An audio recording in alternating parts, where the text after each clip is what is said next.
Hello, you beautiful bastards. Hey, what's up, you beautiful bastards? Hope you're having a fantastic day.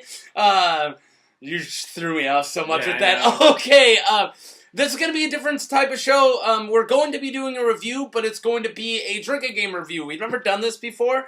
I'm going to do it. He's just going to drink normally. We're going to watch Die Hard, the Christmas classic that everyone considers one of the best Christmas movies, or you don't consider it a Christmas movie. It's a Christmas movie. It's a Christmas movie. I've actually only seen it on TV, where, you know, it's like hippie... Yippee-ki-yay, mother trucker. Hippie by day, mother trucker. You know, whatever they say. Mother, father. But yeah, so I've never actually just sat and watched this entirety, so I'm excited to do that, but here's my hitch. I am going to be doing a drinking game. So we're going to take a drink every time they say... Nakatomi. Christmas, followed by swear words. Christmas swear words. Oh, no, they're separate? Yes. Okay. Yeah. And swear Hans, cowboy, and anytime somebody speaks in German. Yeah. I'm pretty sure that might be it. We might be a little off. We'll say him again later. So, next time you'll see me, I would have now watched Die Hard, and I'll tell you how many beers I end up drinking, but I'm taking a drink every time that happens. He's just gonna normally drink. So he's going to be the straight man. He's got to work in the morning. He's going to be a straight man. I'm going to be the drunk man. This is going to be really fun. I hope you guys have fun with this video because it's going to be a good one. So let's check out Die Hard. See you guys in a minute. Deuces. Deuces.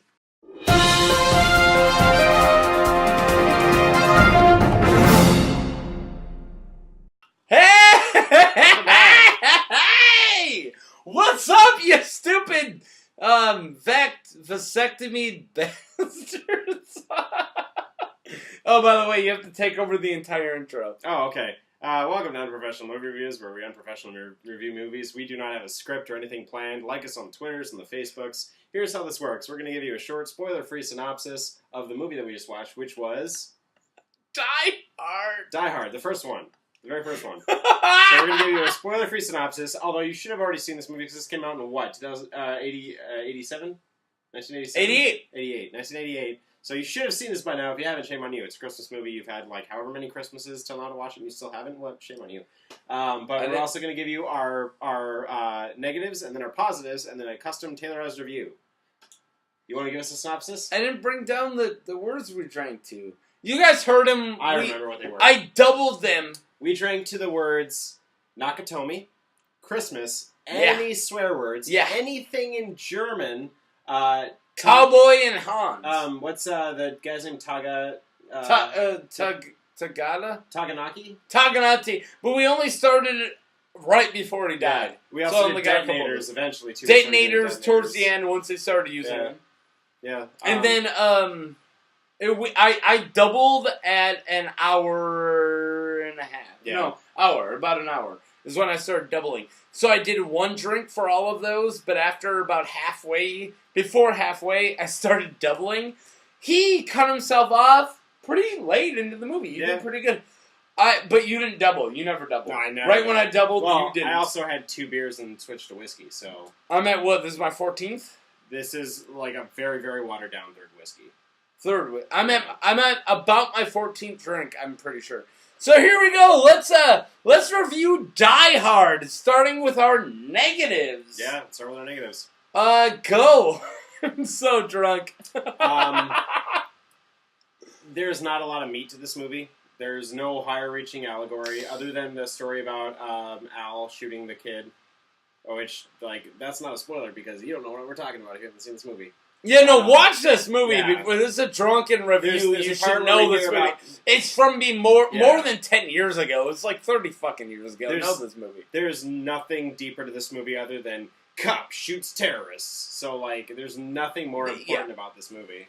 I actually would bring that up in positives. Yeah? Not everything needs to have a metaphor, but I'm just saying if I was nitpicking. The fact that he shot a kid is a positive, which I'll bring up, which I would have forgot about by now because I've been drinking a lot. Negatives, John McClane. Honestly, I love this movie, and I'm going to talk about my positives in a second. Bruce Willis is my negative. If this is Bruce Willis's best movie, he's not a good actor. I'm really sorry. Really? I don't think he did shit in this movie. He read the script. He read it exactly the way he needs to read it. But for his character, it's so bland. Like, it's...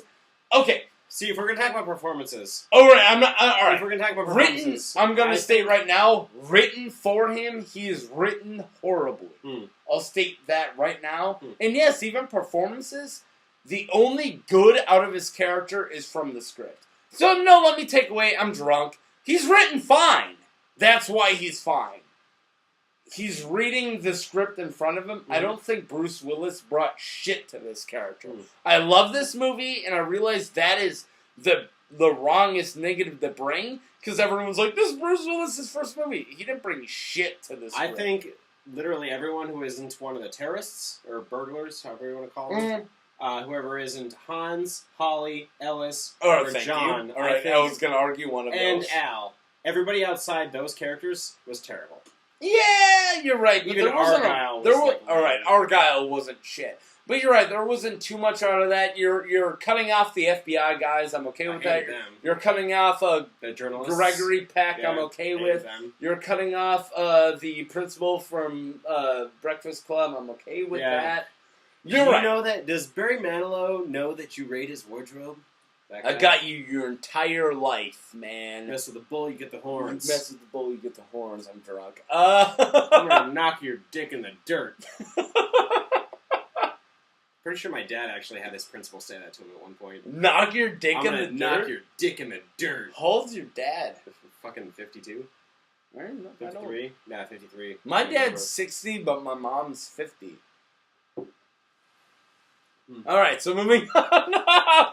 What else do we got for negatives? I got Bruce Willis. You've got all of the supporting characters. The soundtrack is a mixed blessing because it's very There unobtrusive. was a soundtrack? Yeah, there's a score. And it's very unobtrusive.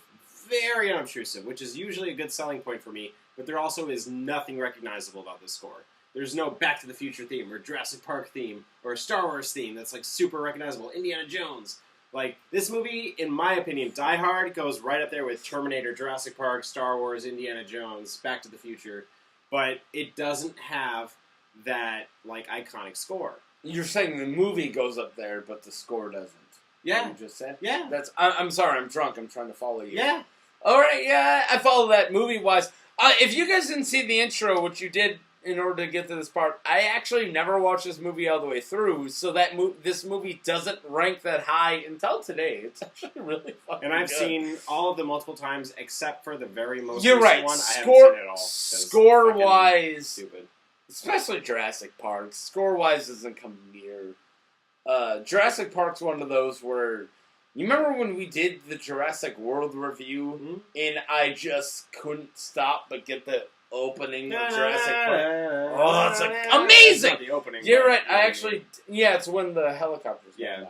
I remember he has to tie his seatbelt. I'm here. I'm with it. I'm hip.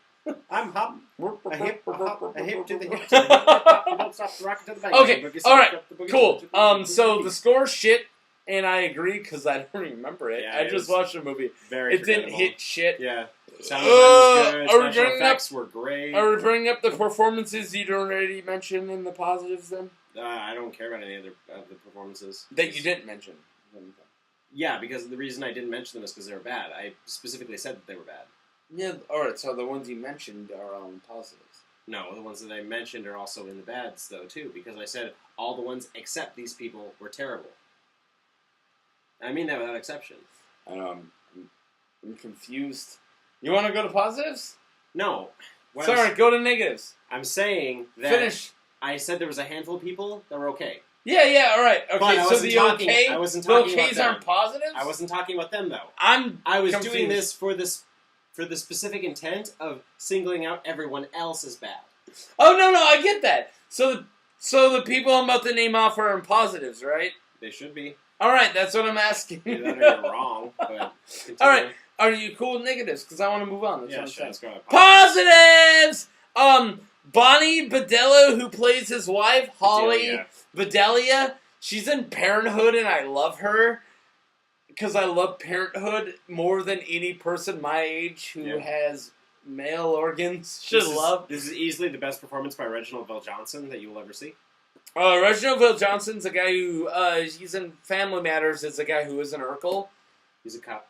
Yep, and he's fantastic. He's a cop in that? I never watched Family Matters. The dad in Family Matters is a cop. Honestly, every performance we're about to mention is really fucking good. Especially, are you ready for it? Alan fucking Rickman is fantastic in this. This is, so when anyone talks about the top 10 villains of all time, there's a reason fucking Hans Gruber.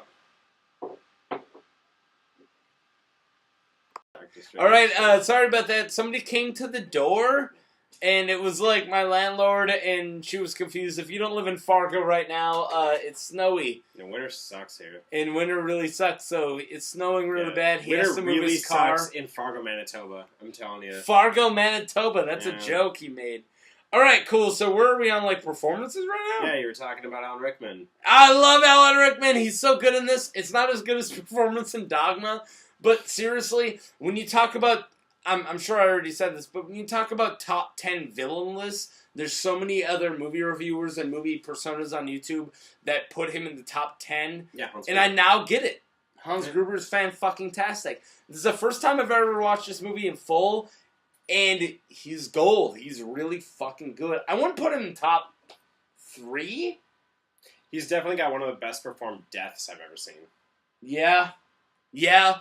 In that type of green screen format, which I'm going to get to in the fucking positives, but in this type, in 1988, him looking over a green screen and green screen things are happening around his green screen things, it's fucking amazing. It's fucking great. Can we now talk about the action? Yeah. All right, positive action. We live now in a post, I hope you guys know everything I'm saying has a filter of me being wasted. How many beers? 14, 13, whatever. In like 2 hours. We're in a post Born Ultimatum, thank you. Born Ultimatum world. So action right now is like flashy, shitty. Michael Bay, boom, boom. It's shit. Action right now is shit. This action is right in between like Commando, unrealistic, everybody survives, a guy throws a pipe through somebody and steam comes out the pipe. It's in between cheesy, that little tiny window that is Die Hard of realistic, non-shitty, cutty, I hope you know what I'm talking about, action. Yeah. This isn't bad cut, this is amazingly directed. On top of that, amazingly realistic action, and it's fucking amazing. You're not going to get me to talk shit about, like, 80s action movies and 90s action movies because, I mean, a lot of it is a lot of grappling, a lot of choking, and a lot of punching. Like, that's 99% of these fights. Yeah. But, like, these are movies like Last Action Hero. Yep. And the Rambo franchise. Yeah. And anything with Steven Seagal from that era. Or Kurt Russell, like the Escape series. You are not going to get me to talk shit about this era of action movies. I love it. I am all about it. It's good shit for what it is. It's Yeah. amazing for what it is. I'll say that right now. I actually don't have any... but when you're looking at it from a cinematography standpoint, which we usually do, you will admit, even at the realistic standpoint, that a lot of those are cheesy as fuck. Well, in a realistic standpoint, somebody would have gotten knocked out within the first couple punches. Yeah, but even those... from a cinematic standpoint, are amazing. So what we got right now is the realism of today mixing with the good cinematography of the 80s, which you just mentioned, is what Die Hard is. It's the good cinematography with people actually bleeding and getting hurt. Mm-hmm. Are you trying to talk to me, Annie? I need to get out of the garage. Alright, so I just got interrupted. I had to move my car. So. We had to move car. I'm sorry about all these editing. Plowing snow. It's a thing. Snow. But you were talking about the cinematography of yesterday with the action today? I think we got the point through. Anything else for positives? Because I got a lot. Some really good movie. It's a very good movie. I can't believe I haven't actually sat down and watched this movie. It probably has to do with no one in my house growing up cared about this movie, and that's why I've only seen it on cable. There's a reason why when you bring up the best action movies of all time and the best Christmas movies of all time, this is brought up. Why is this considered the best Christmas movie of all time? Because Billy? it takes place during Christmas, and that's it. You also hear Christmas music a lot. Yeah, that's it. So is it a positive or negative that, like, in the beginning of the movie, just during office Christmas parties, people just bang? It's a thing that happened in the 80s. There was a lot of coke around. It's a positive, right? Moving on. I mean, it's like fucking Wall Street-esque fucking, like, high-stakes business. People are doing cocaine. Like, Quaaludes. Ludes! Give me the ludes! I would love lewds. Yeah. But one thing I did want to talk about is arcs. Character arcs. Oh, cool! Bring it on! Let's talk about John McClane's character arc. He starts the movie being really indignant about having to go see his ex-wife in order to see his kids, who is still technically married to him, and he's like all bitter because things aren't working out between them because she had to follow her career and he had to follow his career and stay in New York. But he realizes, or at least he is willing to admit towards the end, that he was wrong in order to make it so personal and to not support her in her endeavors. He has a personal growth where at the beginning he's all like bitter and immature about it, and he decides to admit he was wrong because he realizes not only that he was wrong, but also it's important to admit that because his relationship with his wife Holly is more important than his ego. You got all that? Oh yeah. All right. Yeah, no, this I've seen this movie like 50 times. I never caught all that. Yeah. All right. Holy shit. Really? There's that big of an arc for him? Yeah, remember there's the part where he's on the radio with Al and he's like, tell my wife. She's heard me say that scene! Times, she's never heard me say I'm I sorry. love that scene! Yeah. Okay. I'm glad you brought that up because it reminded me of something else. Suspense! Yeah, suspense. Alright. I'm not trying to undo the amazing positive you just brought up. I got a lesser positive that I just remembered. So, the suspense of him sitting in the fucking air duct as the guy's poking the air duct with the gun. He's got his gun like ready to cock and he's ready to shoot the dude through it. Fuck! That scene's fantastic. And there's a little suspenseful scene where they're doing action. Let me do this once. Jesus, Billy. I was going to tack on to that exact specific moment you just mentioned. Alright, that one moment, go. Yeah, but also attention to detail because he doesn't just have the gun pointed. He doesn't have it loaded yet, so he's ready to, like, cock it, shoot. Like, as soon as possible. You see him silently holding get the it slide. fucking ready to just ka-ka-ba! Yeah. Ugh! And then in the middle of a big action scene going on the fucking roof, There's Al walking through the hallway, and you knew the guy. I didn't know which guy it was. You see the assault rifle around the corner. You just see the assault. Waiting. All you see is an assault rifle behind the corner without the guy. From the hallway. What's that telling you? The person holding it doesn't matter. All that matters is the gun. Yeah. That's why you don't see the face, and you see L. So all you see is L walking towards the gun, like the gun here. about to kill. And the gun and is then like right here. L, right before he crosses the corner, walks back. He's like, fuck this. Fuck! You build that kind of suspense in the middle of an action scene. Shit! This is the kind of stuff that doesn't happen anymore. I'm not a giant fan of action movies. But suspense in the middle, suspense in action movies, suspense in a suspenseful movie isn't, but suspense being peppered in something that isn't horror. Thrillers is all about suspense. Horror and action have both completely forgotten about suspense in the 21st Alright, century. bad horrors, yes. Good horrors still have. I haven't seen a good horror movie in a long time. Alright, I was waiting for you to say a year. Let's see, the last good horror movie I saw was probably Strangers or Vacancy. Alright, both those had suspense. Yeah. Yeah. Get Out was okay. I wouldn't say it had a lot of suspense. I'd say Get Out had some suspense. Yeah, but it was still an okay horror movie. It wasn't great. It's good as a movie more than it is as a horror movie. I like Get Out a lot. It was, I mean, if you're we're gonna do our top. From our review, I thought it was okay. Yeah, we're gonna do our top 10s in probably a month, and I might bring up Get Out. Our most anticipated. Yeah. Oh well, and our most anticipated, but even our top 10s of the year, Get Out might be on it, and it's not because it's It is pretty good, but it's because this year it's good for this year. He's not gonna bring it up. I will. You know how good Die Hard is. Why are you even here? Jesus fuck, you don't need to know us. I give it 8.5, or 8, not 8.5, 8 out of 10. Metroid-looking fucking Nakatomi logos. 8 out of 10. And I'm giving it 8 out of 10 too. 8 out of 10 bloody feet. I'm drunk. I'm not.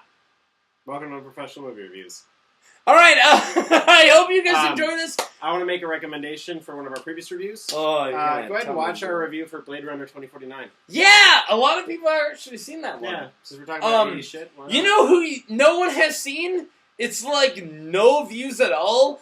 The sequel to Bad Moms Christmas. Somebody else watched that besides me. I think it's because it's just you. That's probably why nobody's watched it. Check out our Bad Moms Christmas review. Yours. Check out our Unprofessional Movie Reviews. We're a team. No, we're not. Alright, thank you for watching this. This was an experiment. Tell me if you enjoyed this. If you liked me getting schmasted, him getting drunkish, and us doing drunkish. Is that safe? Yeah, that's fine. Alright, cool. Us doing the drinking game movie reviews. Tell me what you thought of it. If you enjoy it, we'll do more and actually tell us which ones to do. If you're like, hey guys, watch this classic movie, take a drink every this, we'll try it. It sounds like a blast. I got to get wasted. I get to give a review I'm kind of glued to. It's great. All right, you guys have a good one. This is my Rick and Morty shirt. You got anything else to say? I got my Dragon Ball Z shirt. Bye! Merry Christmas.